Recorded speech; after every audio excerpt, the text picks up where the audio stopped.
Hello, everyone. Welcome to Claret and Booze. Sorry about the voice. I've lost it. I've lost it. Um, well, if you never had it, you can't lose it, can you?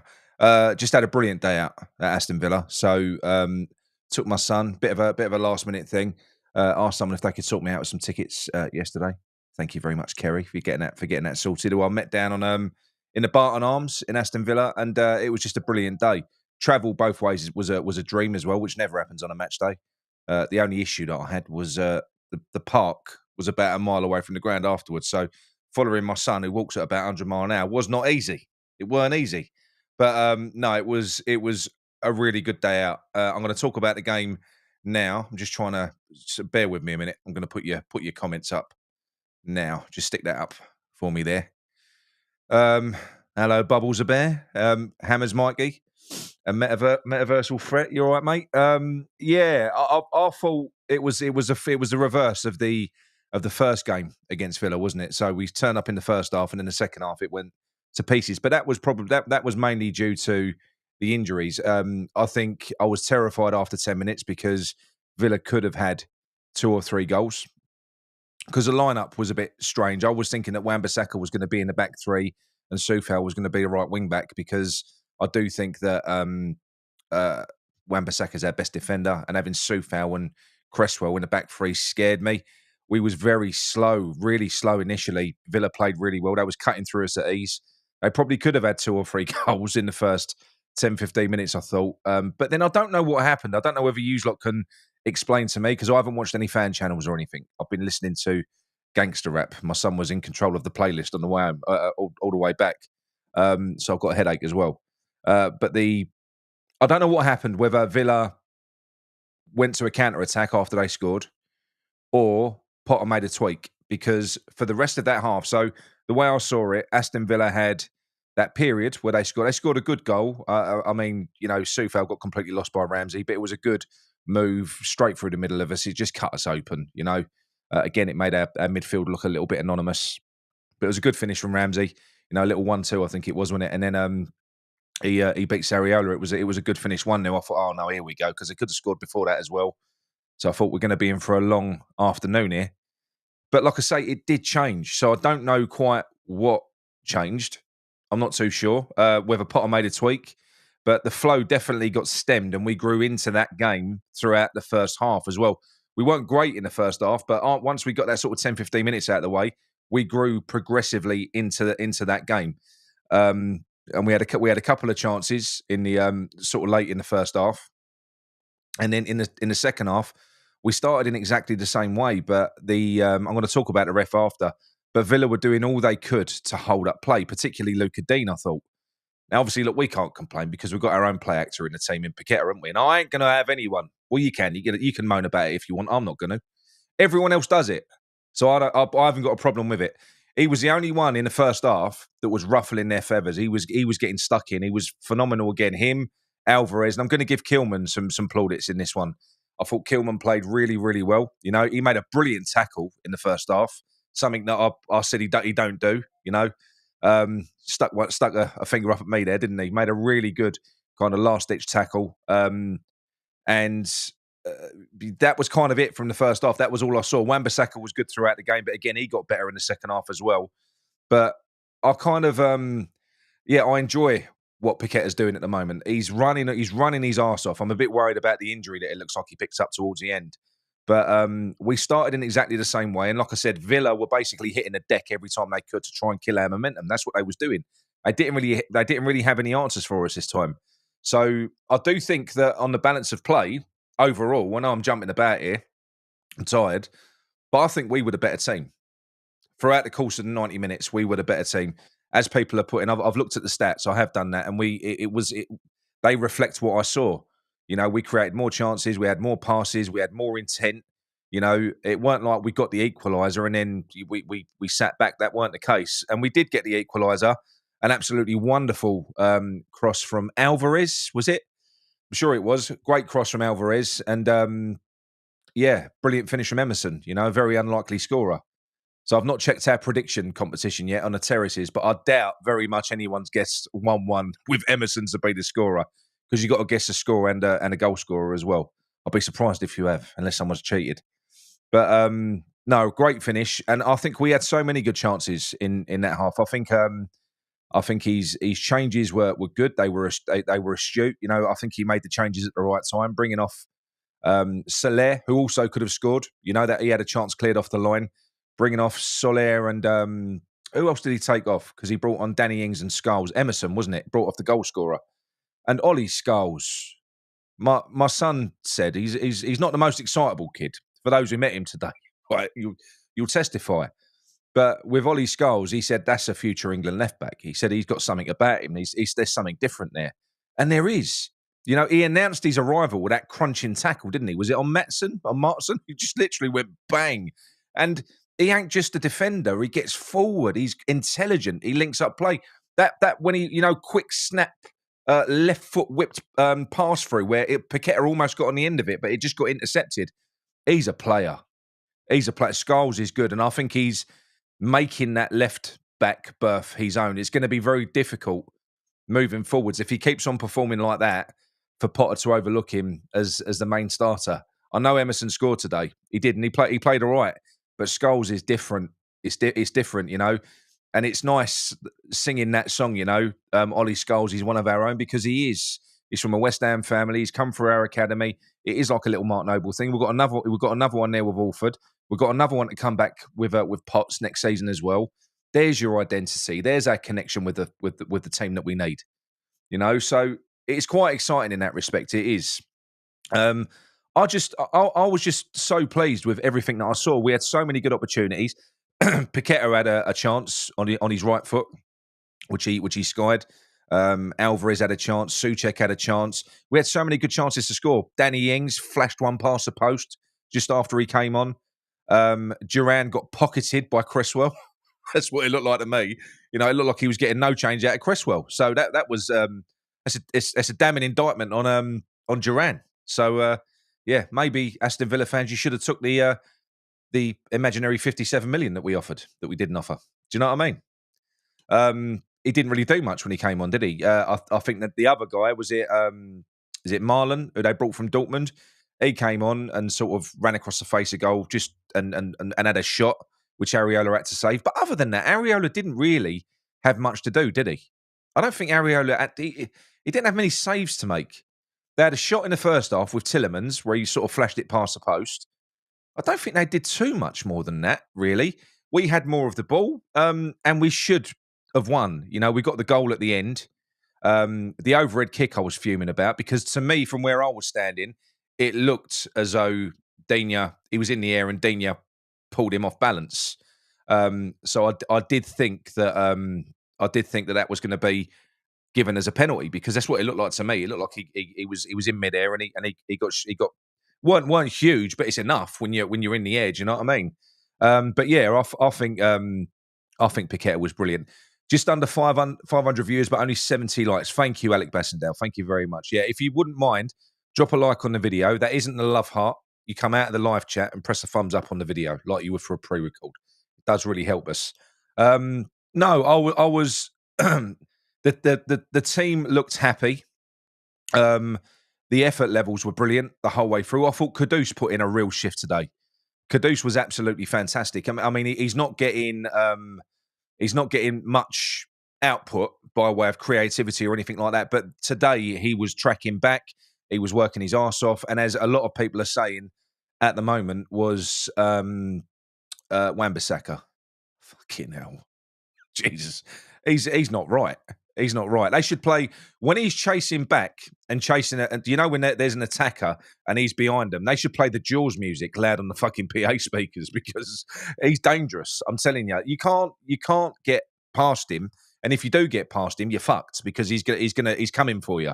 I think he's phenomenal, and some of his forward play as well. He is a little bit. His forward play reminds me a little bit of Arthur, like he doesn't, and Antonio, as in. He manages to sort of get past players, but it's like, how? How has he fucking done that? He's just managed to get for a group of about 4 players, puts a good ball in as well. We played some good crosses today. And the referee that everyone's talking about is an absolute fucking joke. I think he got everything wrong today. That one where Kilman, and was it a clash of heads? Where him and and the Aston Villa player have gone up, and they've had a clash of heads. They've both gone down, and the referee sent Kilman off while we're trying to defend the corner. What about the other fucking player? So I didn't get that. And even down to, Alvarez probably should have had a second yellow. I'm glad he didn't, but he didn't even get that right. So I just think from start to finish, with what Potter had to work with today, I think he did amazing. He must have made some changes, because if he didn't make any changes and all that was Aston Villa went 1-0 up and then basically went, oh, they're shit, they've got nothing, we're just going to play counter-attack and sit back, then that's their fault. That's their fault, because we have got something. We have. We should have scored quite a few today. However, I don't imagine Emery would do that. I don't think he would. So to me, I think Potter must have made a tweak. He must have made a very subtle tweak in that first half, and that did completely kill him. It sort of stemmed their flow, and we just started to build from there. Yes, Pac-Man was an absolute beast. He was fantastic. Honestly, he's brilliant. I'm still seeing people moan about him. Oh, he's got to stop diving. I can't stand. Oh, come off it.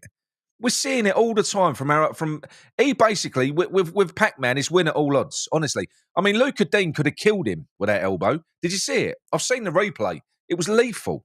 It was lethal. He could have killed him. That was pointless because he was never going to get him sent off for that. But I quite enjoyed the tussle between him and Luca Dean. He had him on toast. Piqueta. He's hold up playing. And you know what? I'm going to give myself a pat on the back, because I've been calling for Piqueta for probably 18 months to be a forward man. I don't think that's going to be his absolute position. But when you're struggling, I don't think there's anyone else that you could want there in terms of that could do better than him. He's intelligent. He'll win fouls. Defenders would be scared to go fucking near him. His link-up play, he's got great feet. He invites people to come and tackle him. He's intelligent, yeah. Some of his finishing sometimes could leave a little bit to be desired, but he'll score goals because he gets so many chances. That overhead kick would have been a beauty if Daniel hadn't have pulled him over. But no, for me, I mean, starting from the back, I think Areola had a decent game. He had a solid game. Kilman was brilliant today. Soufal started iffy, but kind of grew into it. Cresswell didn't really do anything wrong, did he? I don't think he did. If we're being honest, he didn't do anything wrong. Emerson played well. I thought Souček played well. He done all right. He should have scored.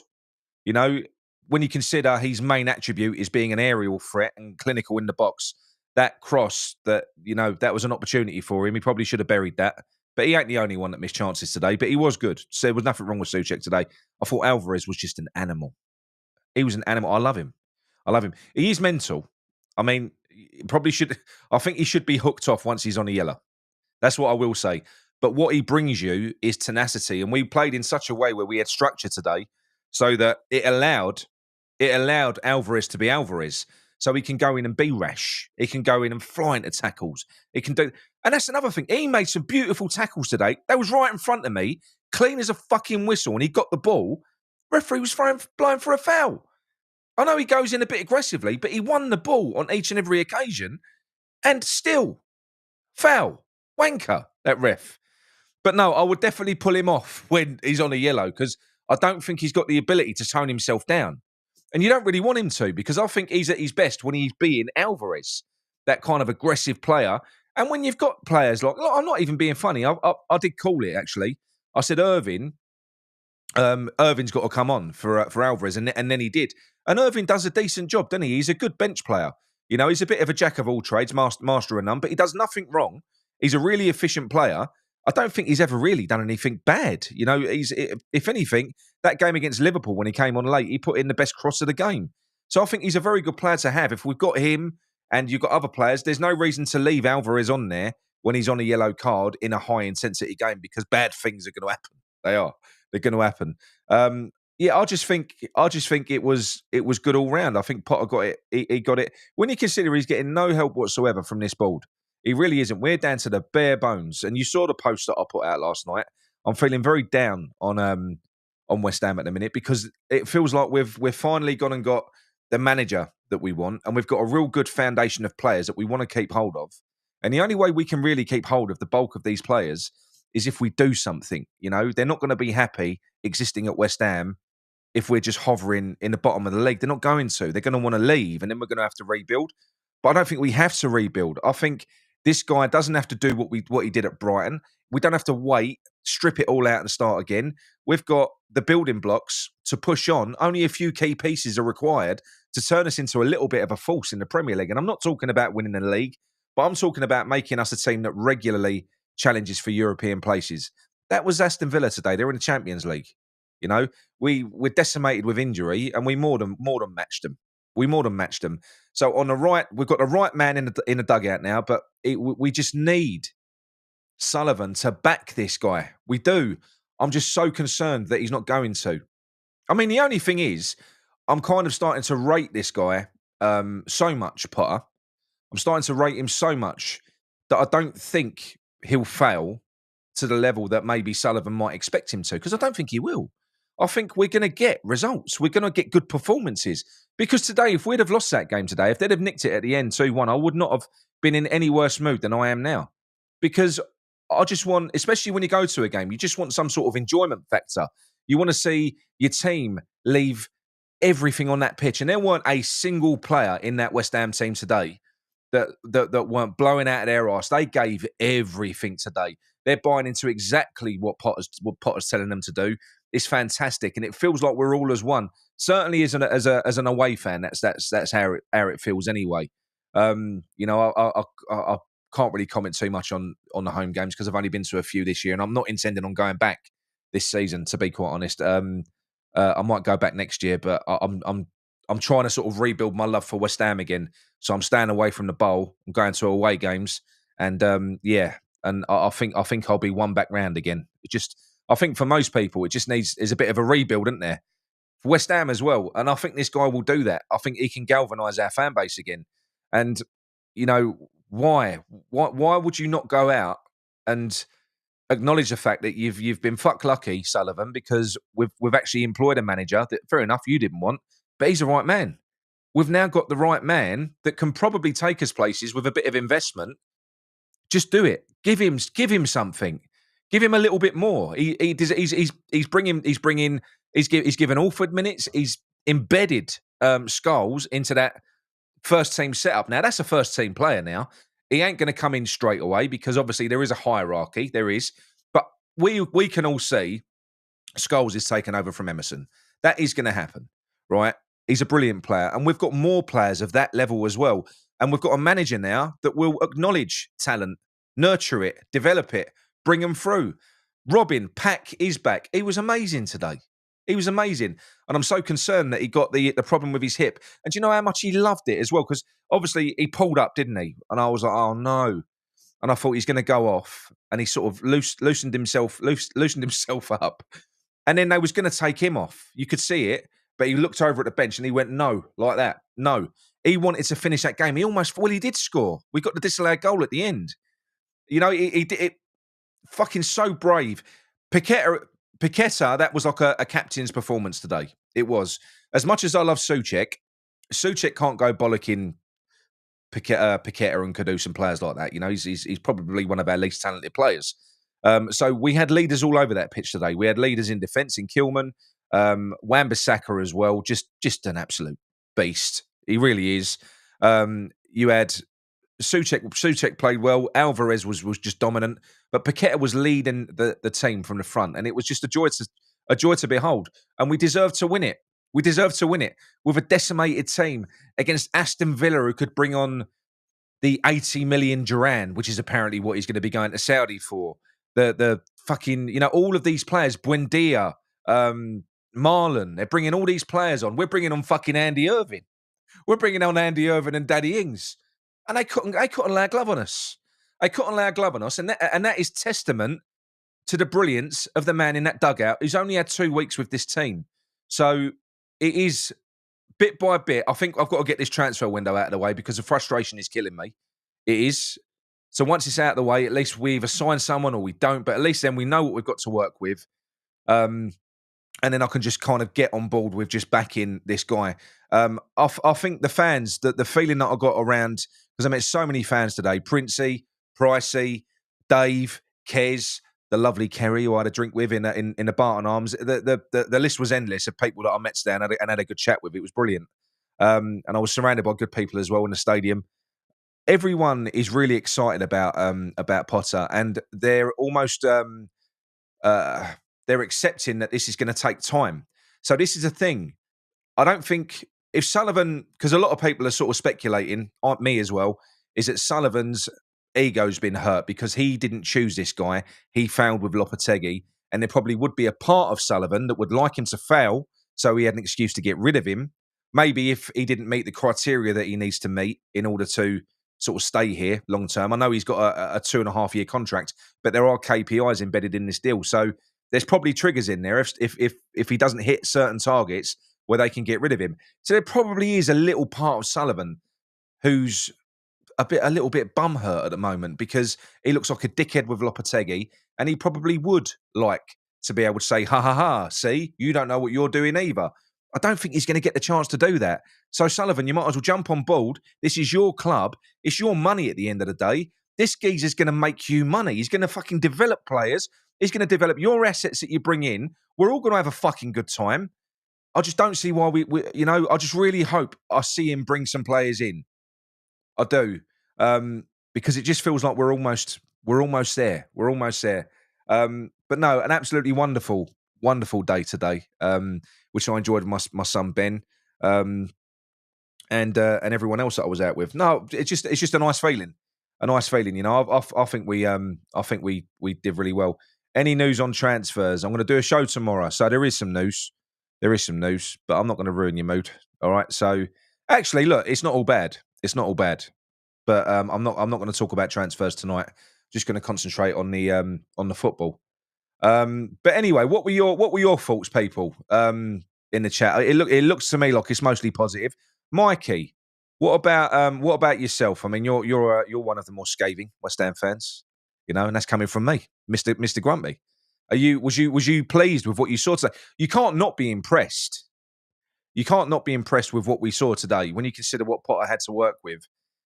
That was fucking brilliant. That was brilliant. Look, Zinksy says, hang on, where you gone? Zinksy says, we're doing this without Bowen, Somerville, Tadibo, and a striker. It's mental. And it ain't like we've got a deep squad. They're important players. They're important players. We had one centre-back today. It's just making do.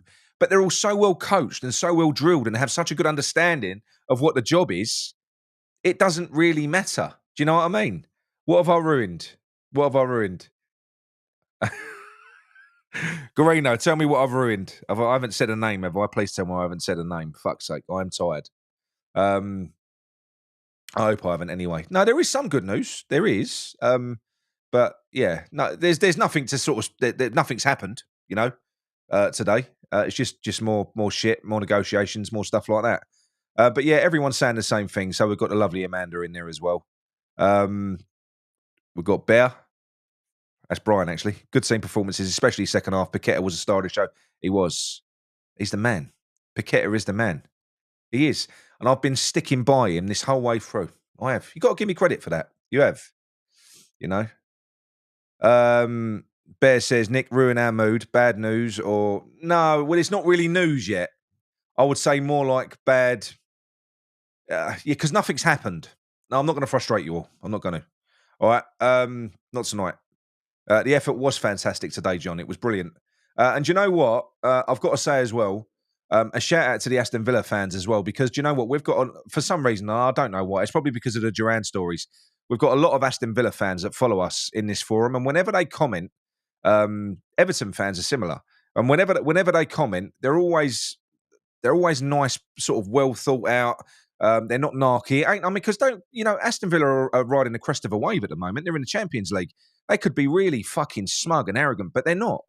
They're not. I mean, I'm sure there are a few of them that are like that. The same as there would be West Ham fans that were smug, when we were in Europe. But on the whole, the fan base seemed fantastic. They do. And I love Villa Park. It just reminds me of Upton Park. It does, very odd. You're walking around, because normally when you go to an away game, you follow the Claret and Blue. Well, everyone's fucking Claret and Blue, aren't they? Everyone's Claret and Blue. The stadium's Claret and Blue. You're like, oh, shit, I don't know where to go. So, no, a big shout out to the Villa fans today as well. I thought, they was a bit quiet. They was a bit quiet. And the away fans also were a bit quiet in the first half. We were, because we was a bit apprehensive with the way the game started, but the second half we was in full voice. It was fantastic. It was brilliant. But yeah, no. Shout out to the Villa fans as well. We did deserve to beat you today, though, and you can keep Duran. All right. So I will say that. I'm glad. I'm not glad. I would like to have got Duran. I don't know why. I don't know why I'm saying that. I'm lying. I'm lying. So we've got Alan Thomas, DJ Allen. Thank you very much, mate.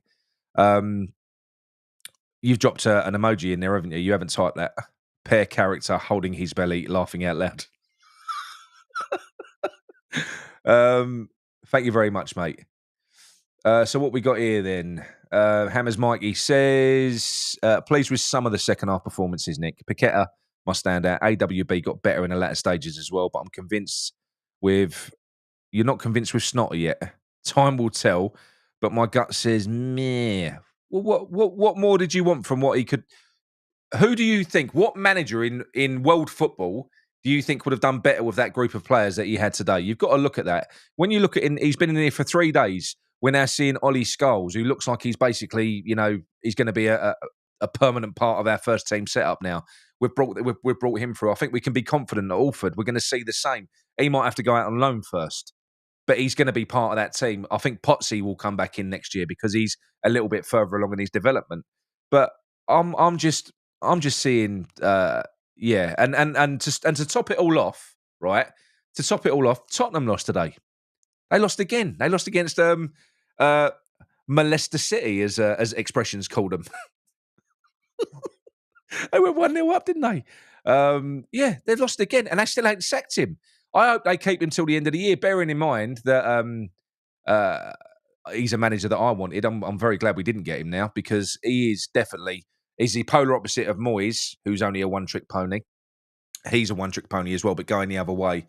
And, they're struggling like fuck, aren't they? Man United as well. What was the final result with that? So I think we're all right. We've got some hard games coming up. We've got Chelsea away, which ain't going to be easy. We've got Arsenal. We've got Brentford. But, no, we're going to be all right. And the most important thing, I think, with the way that we're playing and we're setting up, we're going to give teams a game. That was refreshing. We went away to Aston Villa. We pulled the goal back. When you consider, we're decimated. They're bringing on more fresh blood. We're still going for the game. We just maintained our dominance. It was good to see. It was good to see. So I think we're going to be all right. Just for fuck's sake, throw the man a striker and see what happens, even though Pac-Man is doing a fine job up front. He's just not the most clinical, is he? That's the only thing. But everything else about his strike play is wonderful, He offers you some things up there that other people can't. His link-up play is just something else. He's so good. So good. Thank you very much, Leslie. Yeah, I had a lovely birthday as well. And thanks to everyone else who left me messages as well. That was very nice of you. Very nice of you. Really, really good. Really good. And we've got, who else we got in here now? Have you left an emoji, Steve? Thank you very much. Pew, pew, pew. Would have taken the 1-1 before the game. Yeah, I fancied the win. And as it turns out, I don't think that was unreasonable because I think we deserved to win. Don't get me wrong. After the first 10 minutes, I thought, oh, no. Callum says, Nick, do you think we'll see more of Earthy next year? I don't see why not. I mean, look, his loan hasn't gone as well away to Bristol City as what maybe Potsy's has, but sometimes the fit ain't right. That's the other thing as well. I don't think they've really been playing him in his strongest position either. So we've seen what Earthy's all about. We know he's a good player. So I definitely think we'll see more of Earthy. This is another thing. You got Earthy, you got Potts, you got Alford, you got Scholes, you got Casey. It's good. It's starting to feel. If it weren't for the frustration of that little bastard that runs this club, who just feels like he's trying to sabotage everything. If it wasn't for that frustration, I'd have no complaints whatsoever at the moment. None. But it just feels like because, and I ain't like I'm being a spoilt brat, because if it was, if we had Lopetegui in charge, I'd be saying just don't bother. But I'd be saying don't spend. I actually said that before Lopetegui got sacked. I thought we're so shit and he's so shit. There's no point in spending. There's not because we ain't going to improve. I said even if we went out and bought Duran, we wouldn't get any better. Now we've got a manager where it would actually pay dividends to back him. I think we'll benefit. So Jack Sue, he says, stop being so fucking happy. I can't, mate. I can't. I've had a good day. I've had a good day at the football. It was lovely. I like an away day. No, it was good. But yeah, like I said, even Kilman had a good day today. And I slated Kilman as well. So I think this guy, I think he's going to get the best out of he's going to get the best out of a lot of players. Potter is, he will find a system, he'll develop a system, and he'll coach players to get the best out of them. I just think it's good. It's good times to be a West Ham fan. But look, anyway, that's half an hour from me. I am going to go and I'm going to do probably a more analytical show tomorrow. It's been lovely to see you all. Thanks for joining me. Um, and I'll do another review tomorrow when I've woken up because I'm a little bit tired. But yeah, thanks for watching. Please drop a like on the video before you leave, and come on, you irons. Do you know what? Maybe it is going to be good, even without Sullivan fucking around. I think we've got a good manager now. I think we're going to get our West Ham back. Maybe we are. Maybe we are.